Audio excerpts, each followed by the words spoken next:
আপনার জীবনের মনে করতে হবে এটা আপনার জীবনের শেষ রমাদান। আমার মনে করতে হবে এটা আমার জীবনের শেষ রমাদান। হতে পারে আপনি এবছর আপনার ভাইয়ের সাথে ইফতারি করছেন। আল্লাহ রাব্বুল আলামিন আমার আপনার জিন্দেগিতে হয়তো এটাই আমার জীবনের শেষ রমাদান হিসেবে রেখে দিতে পারে। রমাদান তো শেষের দিকে। রমাদান যত শেষের দিকে আসে তত আমাদের দুনিয়ার নানান ব্যস্ততায় আমরা মশগুল হয়ে পড়ি। আসসালামু আলাইকুম ওয়া রাহমাতুল্লাহ। প্রিয় দর্শক, দেখতে দেখতে আমাদের মাঝ থেকে রমাদান মাস বিদায় নিতে চলেছে। আমি জানি না আল্লাহ রাব্বুল আলামিনের কতটুকু নৈকট্য অর্জন করতে পেরেছি এই রমাদান মাসে। এই রমাদান মাস ব্যতীত বাকি যে 11 মাস আছে, সে 11 মাসের তুলনায় আল্লাহ রাব্বুল আলামিন রমাদান মাসকে রহমত, মাগফিরাত, নাজাত দিয়ে ভরপুর করেছেন।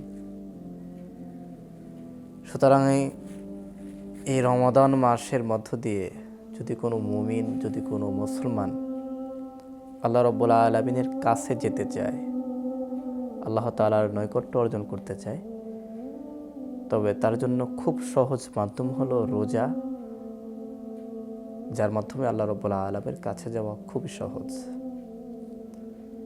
এবং আল্লাহ তাআলার থেকে ক্ষমা, আল্লাহ পাক রব্বুল আলামিনের কাছ থেকে রহমত দ্বারা নিজেকে বেষ্টন করা, আল্লাহ পাক রব্বুল আলামিন থেকে মাগফিরাত কামনা করার অনেক বড় মাধ্যম হচ্ছে এই রমাদান মাস, যে মাসে আল্লাহ রাব্বুল আলামিন অসংখ্য হাজার হাজার লক্ষ কোটি কোটি মানুষদেরকে আল্লাহ রাব্বুল আলামিন ক্ষমা করেন। অথচ আমাদের খবরও থাকে না এ রমাদান আমাদের শেষ রমাদান হতে পারে। আচ্ছা বলুন তো, যদি কোনো ডাক্তার আপনাকে বলে দেয় যে আপনার বাঁচার সম্ভাবনা আর 1 মাস, আর সেই মাসটা যদি রমাদান মাসই হয়ে যায়, তাহলে আপনি বলুন এই রমজান মাসের পুরা মাসের রোজা, পুরা মাসের তারাবি, পুরা মাসের সাহারি, পুরা মাসের ইফতারি আপনি কিভাবে আদায় করবেন?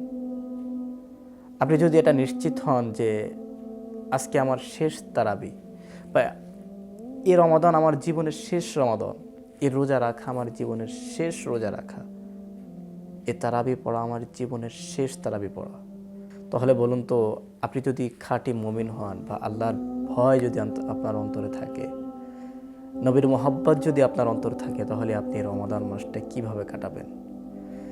এই রমজান মাসের রোজাগুলো আপনি কিভাবে আদায় করবেন? এই রমজান মাসের তারাবিগুলো আপনি কিভাবে আদায় করবেন? রমজান যত শেষের দিকে আসে তত আমাদের নানান ব্যস্ততায় আমাদেরকে লিপ্ত করে ফেলে। আমরা ঈদের কেনাকাটায় মশগুল হয়ে যাই, ঈদের কেনাকাটায় আমরা লিপ্ত হয়ে যাই। অথচ আল্লাহ রাব্বুল আলামিন রমজানের শেষ দশকে আরও বিশেষ একটা অফারের কথা ঘোষণা করেছেন। ইন্না আনজালনাহু ফি লাইলাতুল কদর। আল্লাহ রাব্বুল আলামিন এমন একটা রাতকে দান করেছেন, নাজিল করেছেন, যে রাত 1000 মাস থেকে উত্তম।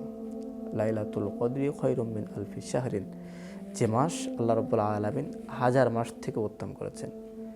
সুতরাং কোনো বান্দা যদি এই লাইলাতুল কদর পেয়ে যায়, তাহলে সে তার জীবনের 84 বছর ইবাদত করলে যে সওয়াব হয়, যে ইবাদত হয়, সে ইবাদতের সওয়াব আল্লাহ রাব্বুল আলামিন এক রাতে করে দিয়ে দেবে। তো আমরা এই শেষ দিকে এসে এই ইবাদতে বেশি মগ্ন হওয়া দরকার। আর আমরা বিশেষ করে এই শেষ দশকের দিকে এসে আমরা দুনিয়ার যত ব্যস্ততা, দুনিয়ার যত কাজ কামে সব কিছু আমাদের একেবারে আঁকড়ে ফেলে। বা এই শেষ দিকে এসে যদি আমরা জানতে পারি যে এটা আমাদের শেষ রমাদান, আমরা আর কোনোদিন রমাদান পাবো না, বা এটাই শেষ, তাহলে এই রমাদানকে আমরা কিভাবে পালন করব? কি প্রস্তুতি নিয়ে আমরা গ্রহণ করব? প্রিয় দর্শক, আসুন আমরা আমাদের জীবনের প্রতিটি সময়গুলো যদি এভাবে আমরা গ্রহণ করে সামনে অগ্রসর হতে পারি, তাহলে আমাদের ফিতনা আমাদের থেকে দূরে থাকবে। আমরাও আল্লাহ রাব্বুল আলামিনের নৈকট্য অর্জন করতে পারবো এবং আমরাও আল্লাহ রাব্বুল আলামিনের কাছে যেতে পারবো। মুহাম্মদ সাল্লাল্লাহু আলাইহি ওয়াসাল্লাম সুন্নাহ অনুযায়ী চলতে পারবো, সাহাবাদের আদর্শ অনুযায়ী চলতে পারবো। তাই আসুন আমরা যেন আমাদের এই রমাদান, আমাদের জীবনের শেষ রমাদান, সেইভাবে যেন আমরা প্রস্তুতি নিয়ে, সেভাবে যেন আমরা এই রমজানকে বিদায় দিতে পারি, সে তৌফিক আল্লাহ আমাদের দান করুক। এবং আল্লাহর কাছে সবসময় এই দোয়া করা দরকার যে আল্লাহ রাব্বুল আলামিন যেন আগামী রমাদান পর্যন্ত আমাদেরকে পৌঁছায় দেয়, এবং এর মাঝে যে সময়গুলো, সে সময় যেন আল্লাহ তাআলার ইবাদতে যেন আমরা কাটাতে পারি। আল্লাহ রাব্বুল আলামিনের নৈকট্য অর্জন করার মধ্য দিয়ে যেন সময়গুলো কাটাতে পারি, সে তৌফিক আল্লাহ আমাদের দান করুক। আমিন।